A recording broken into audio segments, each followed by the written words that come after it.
రాష్ట్రంలో చంద్రబాబు నాయుడు గారు అధికారంలోకి వచ్చాక ఈ 2 సంవత్సరాల్లో మహిళలకు రక్షణ పూర్తిగా కరువైంది. రాష్ట్రంలో లా అండ్ ఆర్డరే లేదు. చంద్రబాబు నాయుడు గారు అధికారంలోకి వచ్చాక మహిళల విషయంలో ఏం జరిగిందని కనుక మనం ఒకసారి చూస్తే రాష్ట్ర వ్యాప్తంగా కూడా మహిళలకు సంబంధించి మహిళల మీద దాడులు పెరిగాయి, మహిళల హత్యలు పెరిగాయి, మహిళల మీద అఘాయిత్యాలు పెరిగాయి. ఇవన్నీ తట్టుకోలేక మహిళల యొక్క ఆత్మహత్యలు పెరిగాయి.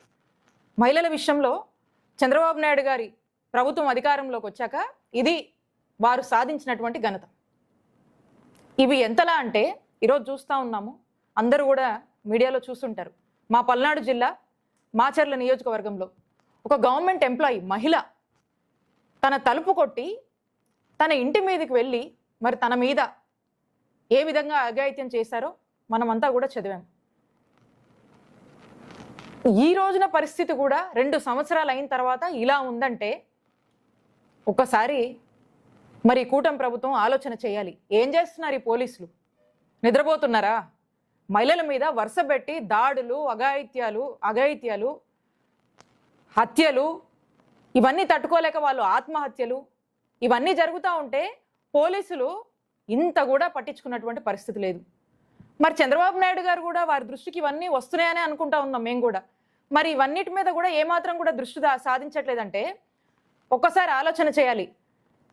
వీళ్లకు వాళ్ళ విధుల మీద, వాళ్ళ యొక్క రెస్పాన్సిబిలిటీస్ మీద పోలీసులకు చిత్తశుద్ధి లేదు.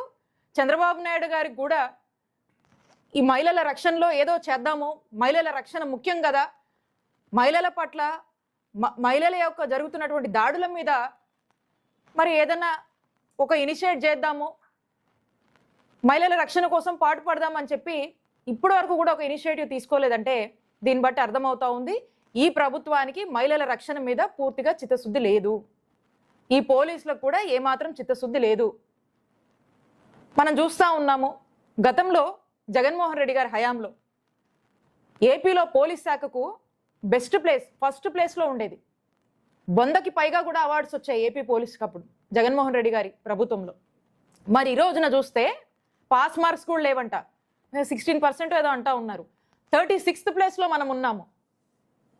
36th ప్లేస్లో ఓవరాల్గా మనం ఉన్నామంటే దీన్ని బట్టి ఏమర్థం అవుతా ఉంది? ఇది డిజాస్టర్ అని. ఈ డిజాస్టర్ కారణం ఏంటో తెలుసా చంద్రబాబు నాయుడు గారు? ఈ డిజాస్టర్కి కారణం మీరే. మీరు తీసుకొచ్చినటువంటి ఎజెండా రెడ్ బుక్కే దీనికి కారణం. పూర్తిగా మీరు అధికారంలోకి వచ్చాక మీరు పోలీసులకి, పోలీస్ శాఖకి ఇచ్చినటువంటి ఎజెండా ఏంటి?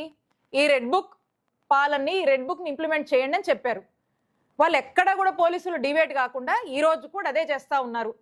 ఈ రెడ్ బుక్ ఎజెండాలో భాగంగా ఎక్కడ వైఎస్ఆర్ కాంగ్రెస్ పార్టీ వాళ్ళు ఎక్కడ కూడా వాళ్ళు ఎక్కడున్నా, ఏం చేసినా, ఏ యాక్టివిటీలో పార్టిసిపేట్ చేసినా, ఎక్కడ ఈ ప్రభుత్వాన్ని ప్రశ్నించినా అడ్డగోలుగా వాళ్ళ మీద కేసులు పెట్టడము, ఇల్లీగల్ కేసులు కట్టడము, నెరేటివ్స్, స్క్రిప్ట్స్ పోలీసులే బిల్డ్ చేయడము, దాన్ని ఎఫ్ఐఆర్ చేయడము, ఇల్లీగల్ అరెస్టులు, ఇల్లీగల్గా జైలు పాలు చేయడము, బెదిరించడాలు, భయపెట్టాలు, కొట్టడాలు, తిట్టడాలు, ఇదేగా చేస్తుంది మీ పోలీసులు. కాబట్టి పోలీసులు పూర్తిగా రెడ్ బుక్ అమల్లో బిజీగా ఉన్నారు. వాస్తవానికి వాళ్ళు డెలివర్ చేయాల్సినటువంటి విధులు, రెస్పాన్సిబిలిటీస్ అండ్ రోల్స్ ఏవైతే పోలీస్ శాఖకు సంబంధించి ఉంటాయో వీటి నుంచి ఎప్పుడో డివేట్ అయిపోయారు.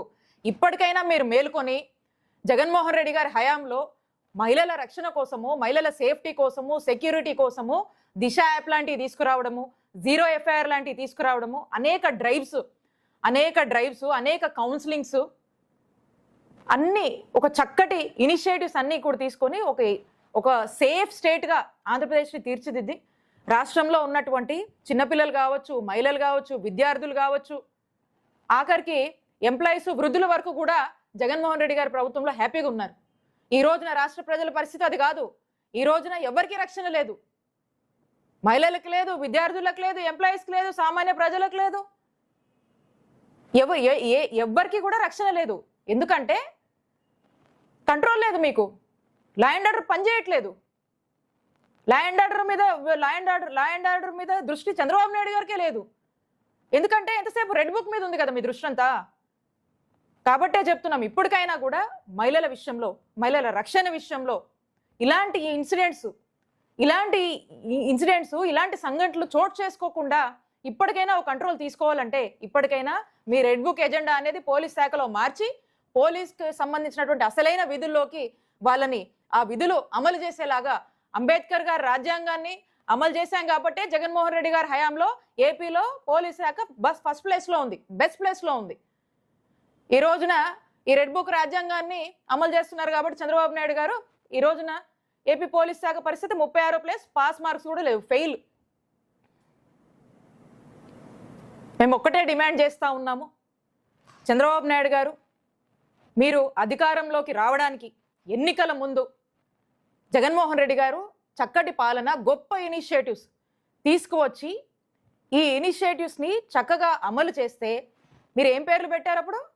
చంద్రబాబు నాయుడు గారు ఎలక్షన్స్ ముందు ఉమెన్ ట్రాఫికింగ్ అన్నారు, మిస్సింగ్ అన్నారు, ఇంకా రకరకాల పేర్లు పెట్టి రకరకాలుగా మాట్లాడారు. మరి ఆ మాటలన్నీ ఏమయ్యాయి? 2 ఏళ్ళు అయింది కదా. మరి దాని మీద ఏమి రిపోర్ట్ తీసుకొచ్చారు? దాని మీద మీరు ఏం ఫైండ్ అవుట్ చేశారు? మరి ఈ రోజున జరుగుతున్న ఈ వరుస ఎపిసోడ్స్ని కంట్రోల్ చేయడానికి ఏం చేశారు? మీరు ఏం ఇనిషియేటివ్స్ తెచ్చారు?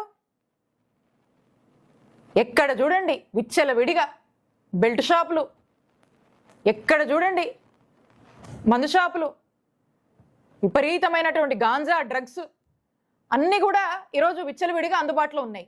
వీటిని కంట్రోల్ చేసే మెకానిజమ్స్ ఏమీ లేవు కాబట్టి క్రైమ్ విపరీతంగా పెరిగిపోతుంది. అది మహిళల మీద ఈ విధంగా ఇంపాక్ట్ అవుతుంది. కాబట్టి ఇప్పటికైనా ఈ సిచ్యువేషన్ మీద, మహిళల రక్షణ మీద దృష్టి సారించి ఈ సిచ్యువేషన్కి ఒక కంట్రోల్ తీసుకురండి. పోలీసుల యొక్క విధులు చేసుకోమని మీరు దయచేసి ఇన్స్ట్రక్షన్స్ ఇవ్వండి. మహిళల రక్షణ కోసం ఇప్పటికైనా పనిచేయండి. ఇంకో మహిళకి ఇలాంటి పరిస్థితి రాకుండా కాపాడండి చంద్రబాబు నాయుడు గారని మేము డిమాండ్ చేస్తా ఉన్నాం.